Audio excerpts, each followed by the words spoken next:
Hello world, back fiddling with the chopper again.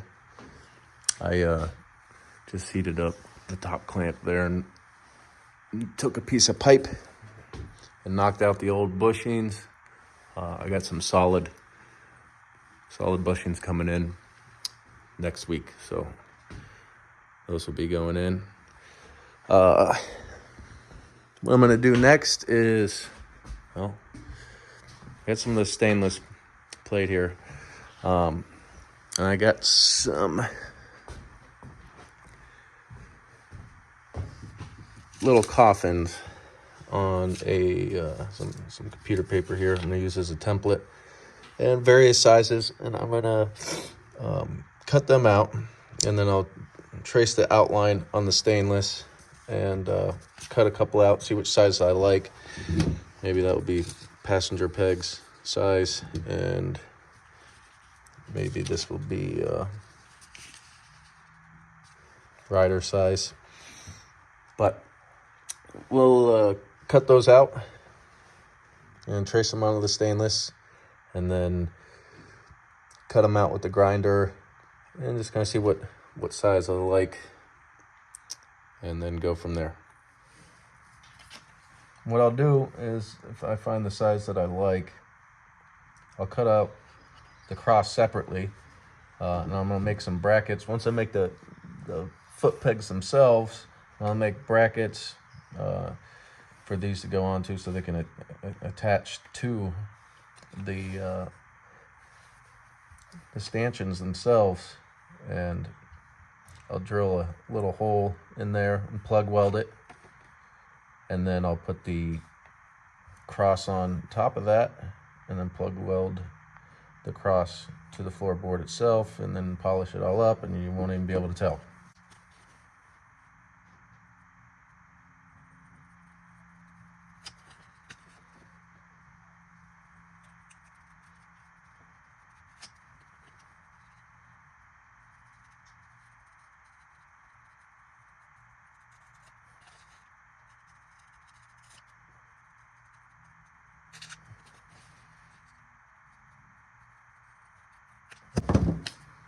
Okay, so there we go. All right, now let's go trace it out onto the piece of stainless. Now I'll take the template, put on this scrap piece of stainless, and trace it out.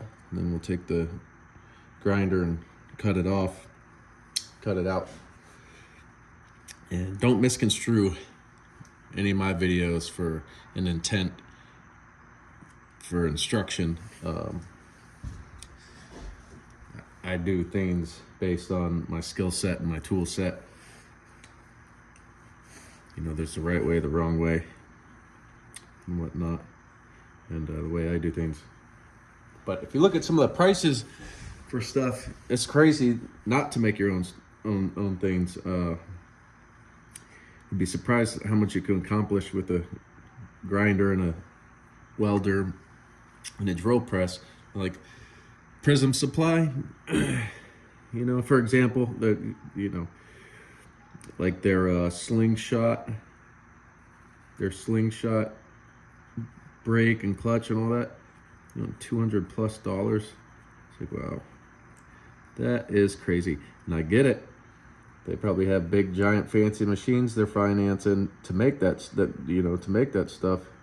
So they got to charge a lot to make profit and to pay for those machines, but not for me.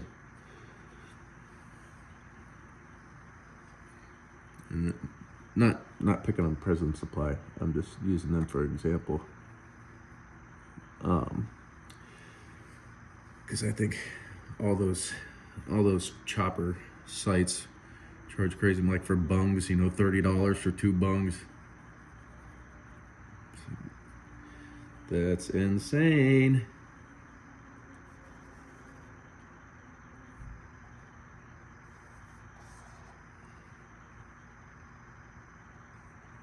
Yeah. Okay, so I'll take my square and just kind of tighten up all the lines before I get the grinder.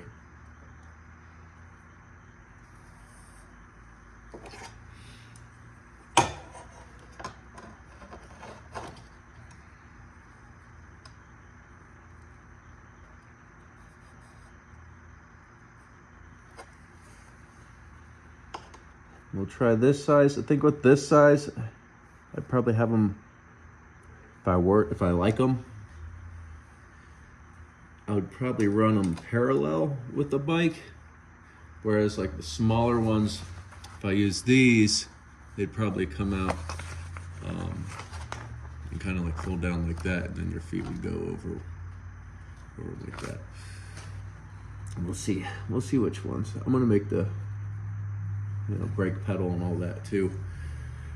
Out of some scrap stainless I got, some other stuff, different stuff. Okay, so I'll get the grinder, cut that out, and we'll see what's left.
So there we go, got our piece.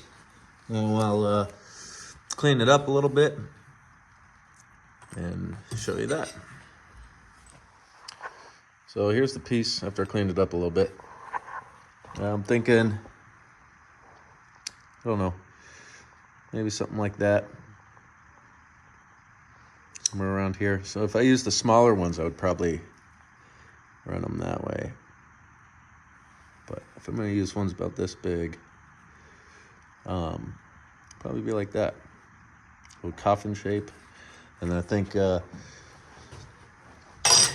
when I decide which size I'm gonna go with, I will take whichever size template I have and lay it on there and affix it to my cutout somehow, and then take a tiny little cutoff wheel on a die grinder or Dremel tool and cut those lines, kind of etch them into the stainless, and then put some black enamel in there or something, and then you'd have the outline. But yeah, there we go. And, whatever size I end up going with, once it's all done, it'll be all polished. It'll look like chrome pretty much. But there we go. That's probably it for today. Thanks for watching. Oh wait, let me show you guys some of the stuff I got that came in. Oh, I got the shaft. Sorry, I had something in my eye. I got the support shaft bearing there. I got this oil tank here. This is the, give me a second to get it out. This is the, I think they call it the Bobber TT oil tank. Basically, it has about an inch and a half cut out of the stock horseshoe tank that they would use for hill climbing and whatnot. So you'd have more clearance, because I guess they, I don't know what they did. But that's gonna go there. What else I got over here? Oh, and these, I got them off eBay for like 25 bucks for two of them. So they're passing lamps, off of like a Road King or something. But hold on, let me mock them up in there and see, kind of show you what I'm thinking. Yeah, something like that. I mean, they're not gonna be sitting in there. I'm gonna make a bracket. I just got them sitting up there so you can kind of see what I'm thinking. Maybe, I don't know. I don't know if I like the look. It kind of reminds me of Austin Healy bug-eyed Sprite, though. My dad had one of those when he was younger, and he always talked about it when I was growing up. Anyway, so maybe I'll use those. $25 for a headlight. Just make a little bracket, you know, so it'll come about right here. And mount them on there.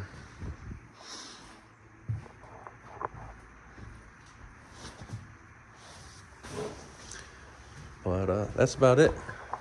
You don't have this place. We just moved in here back in August, and this place isn't wired for power. This little shop thing I got going on. So I'm running an extension cord right now. I'm running some of these lights I got from Scruggs, which if you live in the Tupelo area of Mississippi, you'll know Scruggs. Let me show you these. I'll be using this. This is the scrap I'll be using to make the rear brake pedal. So we'll make a bracket, you know, draw a little design, drill the holes for it, and another hole for the caliper. And then use some round stock and some pipe and some 1/4-inch flat bar, and bend up a pedal, and make up my own pedal there. I'll probably show you guys that. Anyway, I'm rambling on way too much.